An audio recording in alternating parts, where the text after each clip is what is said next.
За сайн байна. Бид нар одоо вектор үржрээс скаляр үржрийг үзнэ. Скаляр үржир.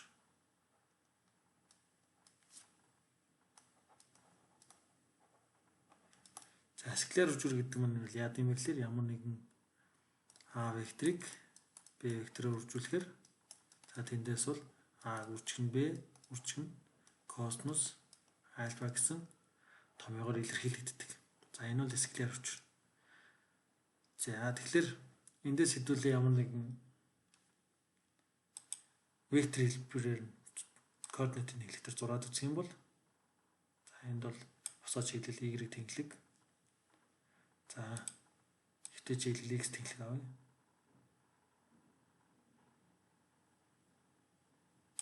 За тэгээд энэ дээр ямар нэгэн хэдүүлээ векторыг байгуулж үзье.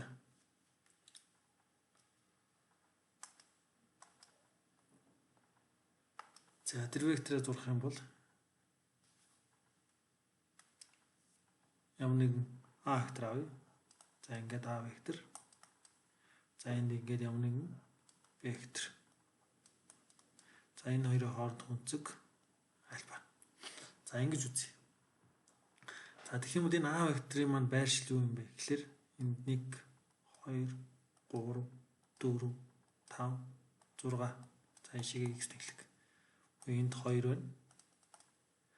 За энд 1 за 2 3 за босоо чиглэлийн дагуу y тэнхлэг авъя.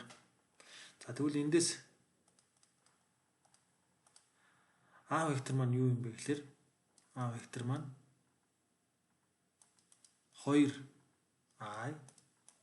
нэмэх нь j y-ийн дагуу 1 байна. За b векторыг авах юм бол b вектор маань x-ийн дагуу 1i y-ийн дагуу 2j юм байна гэсэн. За энийг матриц хэлбэрээр бичих юм бол бидний үж үйддэг гэхээр матриц хэлбэрээр бол босоо чиглэл дээрээс нь 2 тэгээд доор нь 1 авна гэсэн үг. За 2 гэдэг маань бол x-ийн дагуу 1 гэдэг маань y-ийн дагуу. За энийг матриц хэлбэрээр бичих юм бол дээр нь 1-ийг авна, доор нь 2-ыг авна гэсэн үг. За скаляр үржүүр үржих юм бол матриц хэлбэрээр бичээд үржүүлвэл 2 1-ийг үржих нь юу гэхээр 1 2 авъя. За тэгэх юм бол энэ харгалзан яадаг гэхээр үржээд нэмдэг. За тэгэх юм бол эндээс юу болох вэ гэхээр 2 1 нэмэх нь 1-ийг үржих нь 2. За нийлбэрний болчихно гэхээр эндээс 4 гараад ирчихнэ. За энд ингээд 4. За энэ юу гарч ирж байгаа юм бэ гэхээр а векторыг үржих нь б векторын үржүүр нь 4 гараад ирж байгаа. За скаляр үржүүр нь 4 гарч ирж байгаа. За нөгөө талаас а векторын тоо утга б векторын тоо утга тэгээ косинус альфа. За тэгвэл а векторын тоо утгыг олох хэвлээ. А векторын тоо утгыг олох юм бол а гэдэг маань x-ийн дагуу 2.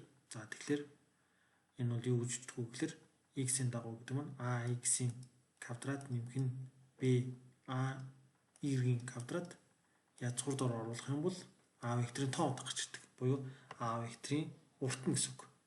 За тэгвэл эндээс уртыг олох юм бол юу болох вэ гэхээр цааш нь хөрвүүлээ. А векторын тоо утга маань 2-ын квадрат. 2-ын квадрат гэдэг нь энэ 2-ын квадрат нэмэх нь j-ийн утга нь 1. Тэгэхээр 1-ийн квадрат. Ингээд бодох юм бол энэ маань бол язгуур дор 5 гараад ирчихнэ. Язгуур дор 5. За тэгвэл b векторыг энэ хэлбэрээр олъё. b векторын тоо утга буюу уртыг олох юм бол y-ийн x-ийн дагуу 1, y-ийн дагуу 2 байна. Тэгэхээр 1-ийн квадрат дээр нэмэх нь 2-ийн квадрат. За ингээд бодчих юм бол эндээс бол язгуур дор бас 5 гараад ирчихнэ. За тэгвэл эндээс яг энэ томьёо хэлбэрээр бичсэнийг бодох юм бол юу болчих вэ гэхээр 4 тэнцүү язгуур дор 5-ыг үржих нь язгуур дор 5. Үржих нь косинус альфа. За эндээс бид нэр хоорондох өнцгийг олж болно. Косинус альфаг олох юм бол 4-ийг хуваах нь язгуур дор 5-ын үржүүр чинь 5 болно. Тэгэхээр ийм бол. За энэ бол 0.8. За тэгвэл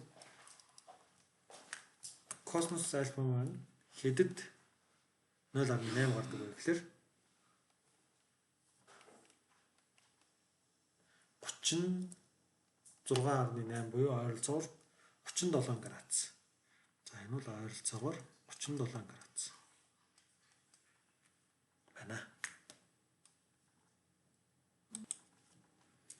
За скляр үржүүрийг томьёолох юм бол ийм болох нь ямар нэгэн А вектор маань AX за AX нэгж вектор AY J нэгж вектор. За энэ бол А векторыг бичиж байгаа.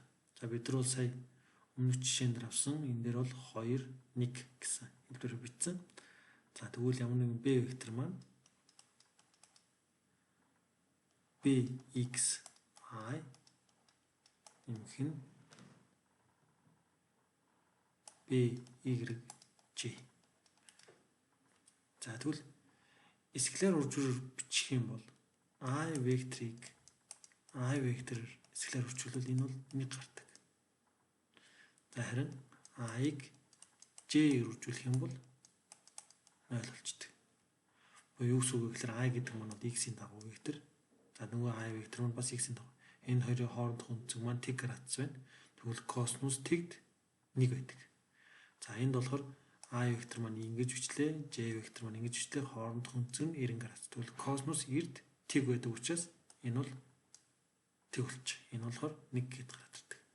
За тэгвэл энийг ингээд хооронд нь үржүүлээд бичих юм бол A векторыг B векторээр скляр үржүүлэх юм бол юу болж байгаа юм бэ гэхээр гишүүн бүрт үржүүлнэ гэсэн үг. AX-ыг энэ хоёроор үржүүлнэ.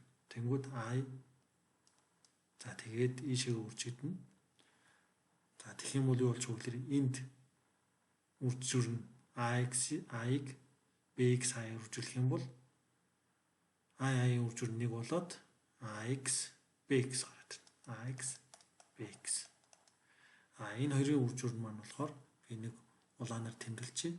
За энэ улаанаар тэмдэглэсэн маань болохоор энэ үнийн үржүүр 0 болно гэсэн үг. За тэгвэл нөгөө гишүүн бүтлэн үржүүлэх юм бол энийг энэгээр үржүүлэх юм бол энэ бол бас 0 болчихно.